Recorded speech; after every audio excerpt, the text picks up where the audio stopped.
राज्यामध्ये खरं कायदा सुव्यवस्था आहे की नाही असं चित्र निर्माण झालंय। निर्भय बनो या कार्यक्रमासाठी जात असताना पुण्याला निखिल वागळे, असीम सरोदे, विश्वंभर चौधरी या पत्रकारांवर भ्याड हल्ला झाला। राज्याच्या मुख्यमंत्र्यांनी सदर प्रकरणाची चौकशी करून गुन्हे दाखल करण्याचे निर्देश दिले असता पोलीस यंत्रणेने अक्षम्य असे गुन्हे दाखल करून आरोपींना सोडून देण्यात आले आहे। तरी सदर आरोपीवर गंभीर गुन्हा म्हणून IPC कलम 307, 338, 149, 147, 148, 120, 152 असे गुन्हे दाखल करण्यात यावे।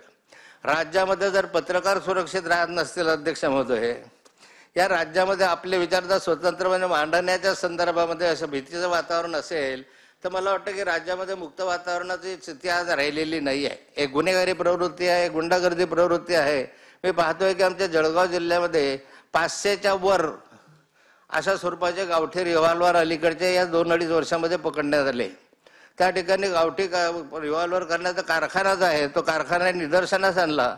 गेल्या 15 वर्षामध्ये त्या कारखान्याच्या संदर्भामध्ये सातत्याने मांडून सुद्धा पोलिसांच्या अकार्यक्षमतेमुळे अशा ठिकाणी गावठी रिव्हॉल्वर जळगाव जिल्ह्यामध्ये तयार होतात, उमरटीला तयार होतात आमच्या चोपडा तालुक्यामध्ये, आणि ते सर्वत्र पसरले जातात। आणि आता गल्लोगल्ली मुलांजवळ गावठी रिव्हॉल्वर असण्याचं प्रमाण फार मोठ्या प्रमाणावर वाढलेलं आहे आणि त्यामुळे भीतीचं वातावरण आहे।